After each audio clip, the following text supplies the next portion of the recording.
What's going on, everybody? This is Jackson Fuller, and this is the Star News Varsity Weekly Rundown, where I take you through the past week of local high school sports and also take a look forward at what's coming down the road.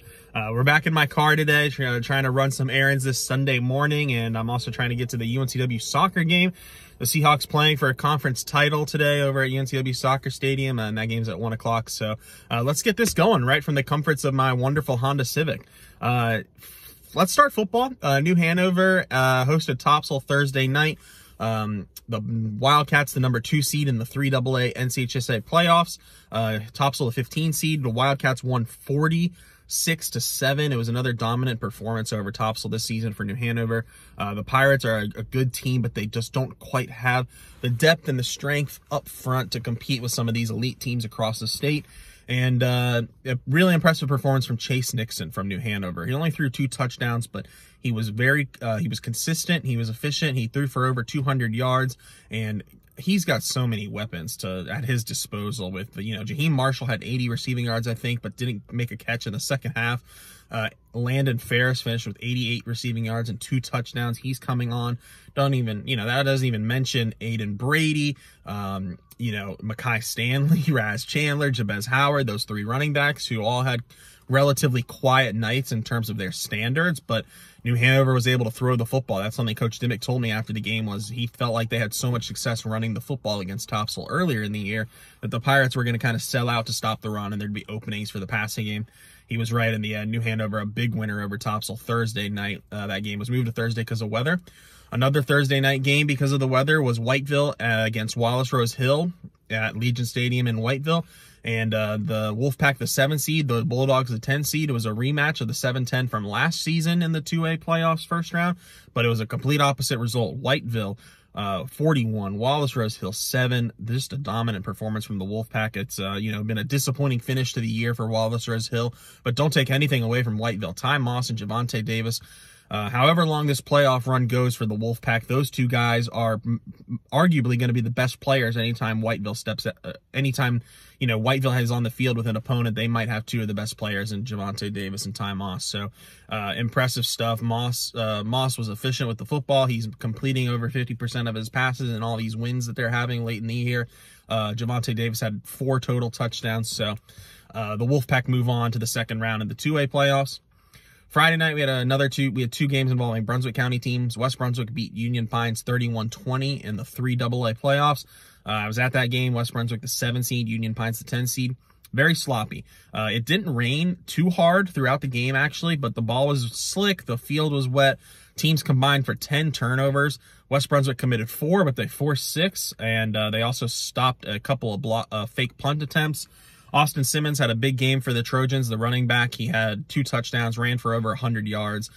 West Brunswick came out in the first quarter at a 21-0 lead and could kind of cruise to the end. Union Pines made it interesting at some points, but it really never felt like the Vikings were going to win that game and come back. The West Brunswick you could tell West Brunswick had the better team, as long as they didn't make too many costly turnovers, which they made 4, but they didn't make too many.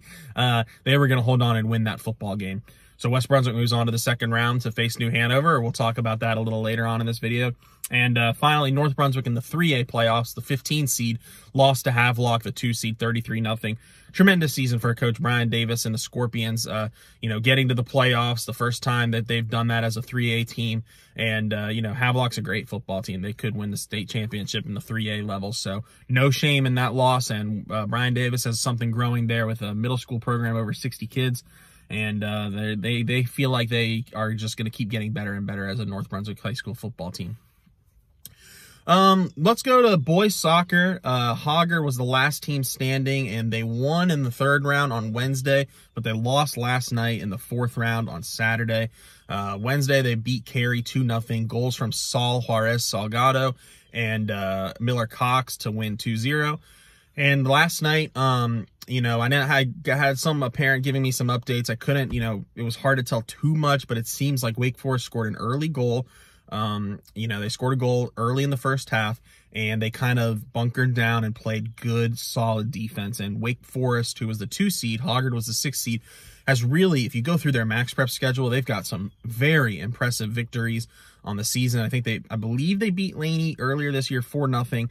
Just a great team. They're going to play Holly Springs, so the bracket in the eastern side went 1-2 in soccer. And, you know, Hoggard, I think that they, after beating Heritage in the second round and Cary in the third round, they had a lot of confidence, and rightfully so. I mean, 1-0, no shame in that loss on the road against a very good Wake Forest team. But you got to say, this area since 2015, when Laney made the state championship, has just really struggled against these big Raleigh schools in the playoffs. And for Hoggard to get 2 of those wins with arguably a team that maybe isn't as talented as years past, but you have leadership like Brady Hofacker and Miller Cox and Jimmy Glendenning. Those guys are just really good leaders, tenacious guys, and they found a way to get the job done twice against big Raleigh schools.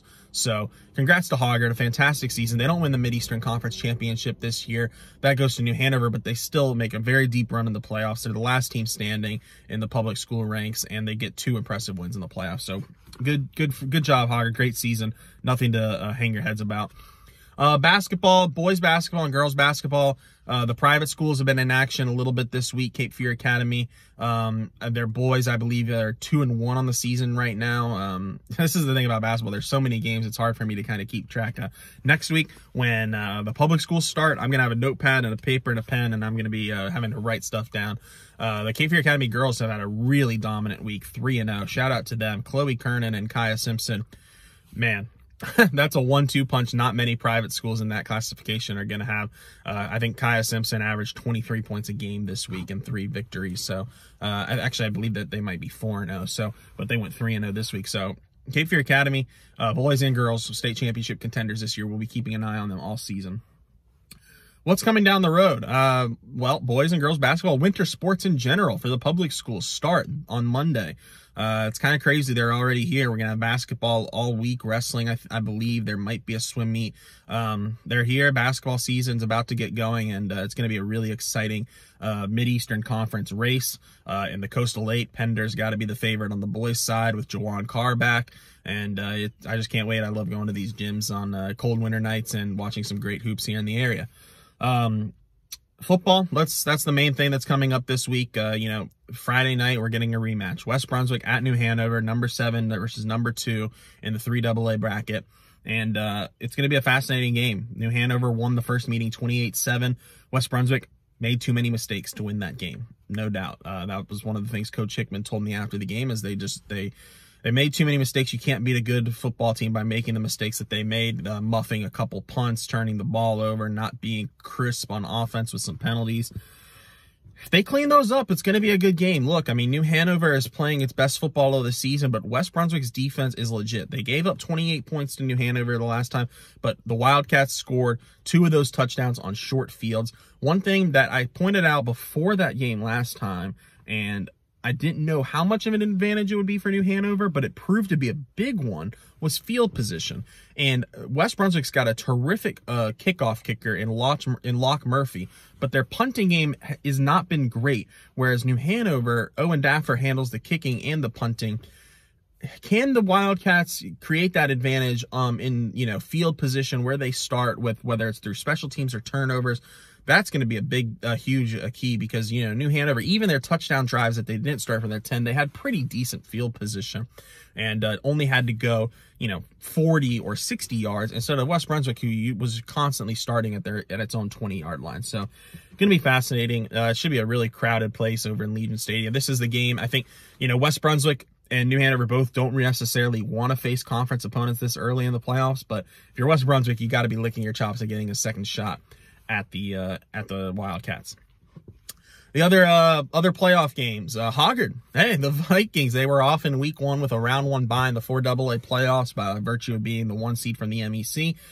And they're going to be at home against an Apex Friendship team that beat Green Hope 9-6 with a game-winning field goal in round 1. That was Apex Friendship's first victory in the playoffs in school history. So Hoggard's got the history. You know, they've been here before. They're so used to being in the playoffs. It hasn't been a good season for the Vikings, but they've got to feel like this is a game that they can win against an inexperienced Apex Friendship team. Will be fascinating to watch that one. I know Noah Powers will be covering that for us. So, and we'll have all sorts more information for you when we do our high school football video preview that Owen Hassel and I do on Wednesday. And finally, Whiteville, the 7th seed, is at number 2 Southwest Edgecombe in the 2A playoffs. Don't know much about Southwest Edgecombe, but like I said, the Wolfpack have to feel confident. That's a huge win over Wallace Rose Hill, a team that's made deep runs in the playoffs for almost every year, it feels like, and they're out of round 1 now because of the Wolfpack. So that's it. I appreciate you guys so much for watching. Gonna turn this off, finish up my errands, try and get out to a windy UNCW soccer stadium today. I appreciate you guys watching. Didn't think it was gonna be this long, but I just can't help but talk about high school sports here in the area. It's been a fun fall season. It's not quite over yet with some football teams left, and winter sports are right around the corner. As always, StarNewsVarsity.com, StarNewsVarsity on Twitter. If it's not bookmarked on your web pages, I don't know what you're doing. We got so much great content and coverage over there. And thank you guys so much for watching. Thank you for following along. Everyone have a great weekend and enjoy this week of winter sports and football playoffs continuing on Friday night. Thanks.